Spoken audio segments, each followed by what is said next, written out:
ये मसला भी नोट कर कि दुआ के लिए हाथ उठाना ये दुआ के आदाब में से।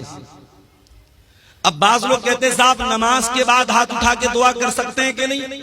अगर इंडिविजुअली कर रहे हो, अलग अलग कर रहे हो, कर सकते हो, लेकिन अगर इज्तिमाई हो रही है तब ये बिदअत है, इसकी गुंजाइश नहीं।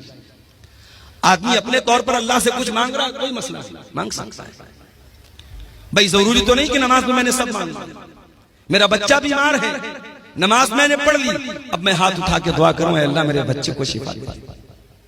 कारोबार को लेके परेशान हूं, दुकान अच्छी नहीं चल रही है, रोजी रोटी अच्छी नहीं चल रही है, नमाज पढ़ लिया, तस्बीहात पढ़ ली, दुआएं पढ़ ली, अस्कार पढ़ लिया, अब हाथ उठा के दुआ कर रहा हूं अल्लाह मेरी दुकान को तू चला दे, मेरी रोजी को कुशादा कर। कोई हर्ज की बात नहीं, हाथ उठा के दुआ कभी भी कर सकते हैं, कोई हर्ज की बात नहीं। बल्कि हाथ उठा के जब बंदा दुआ करता है अल्लाह